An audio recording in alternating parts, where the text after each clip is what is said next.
This is the Steve Gruber Show. And welcome to a Wednesday. It's a big day in the news again. They all are, right? I'm here fighting for you from the Foxhole of Freedom, giving it all I've got to make sure you're the most informed audience in radio, television, streaming, wherever you get the show. Thank you for being here today. Fighting for you from the Foxhole of Freedom, like I said. Here are three big things you need to know. Number one, a new poll should be another wake-up call for the Democrat Party that appears to not care about this country or the majority of the voters. The GOP winning the generic ballot for the midterms right now. A bit surprising. Number two, government shutdown here. Is there one? Yeah, there is. Had you noticed? Not really. But why did the Democrats push this so hard? They thought it'd make them popular? Spoiler alert, it won't. And number three, here it is. Maybe you saw this yesterday. The days of the U.S. military being woke have come to a screeching halt, to a bitter end. And for millions of us, that is a huge relief. It is. In an unprecedented move, more than 800 generals, admirals, and flag officers were summoned to the nation's capital for an in-person meeting with the Secretary of War, Pete Hegseth, and of course the President, too. And what they laid out is a new vision. Or maybe a better way to put it is a restored vision for our fighting forces, for the men and women that are out there with the uniform of the United States military, whatever branch they might be in, right? A new vision. Secretary of War Pete Hegseth reset the standard for military service this way. Listen. This, and I want to be very clear about this, this is not about preventing women from serving. We very much value the impact of female troops. Our female officers and NCOs are the absolute best in the world. But when it comes to any job that requires physical power to perform in combat, those physical standards must be high and gender neutral. If women can make it, excellent. If not, it is what it is. If that means no women qualify for some combat jobs, so be it. That is not the intent, but it could be the result. So be it. It will also mean that weak men won't qualify because we're not playing games. This is combat. This is life or death. As we all know, this is you versus an enemy hell-bent on killing you. To be an effective, lethal fighting force, you must trust that the warrior alongside you in battle is capable. Capable. You see, we're not going to take women out. We're just going to set the standards here. Something like 145 women have become Army Rangers. You know why? They were capable. That's why they were capable. Don't lower the standard, meet the standard.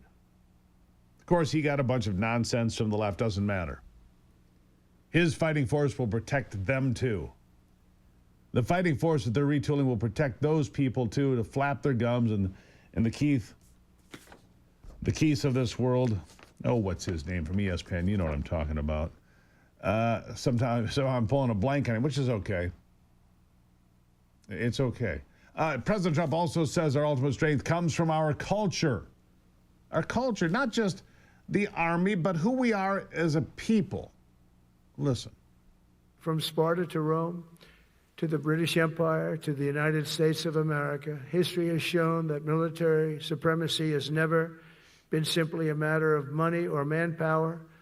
At the end of the day, it is the culture, spirit of our military that truly sets us apart from any other nation. Our ultimate strength will always come from the fierce people and those brilliant people with such pride and the unbending will and the traditions of excellence that have made us the most unstoppable force ever to walk the face of the earth. And that's what we are. Yeah.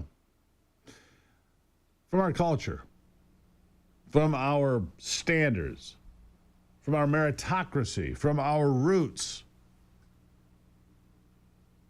a brilliant fighting force. And there's a reason for that. The president says we must meet our enemies, China, Russia, North Korea, Iran, whoever it might be, we must meet our enemies. China, number one, with unparalleled strength. Unparalleled strength. We have to meet them as warriors, as Pete Hegseth would say. Listen to this. In the coming months, we'll be making even more historic announcements to fully embrace the identity of the Department of War. I love the name. I think it's so great. I think it stops wars. The Department of War is going to stop wars. If we are as ruthless and relentless as our enemies, the United States Armed Forces will be totally unmatched in the future.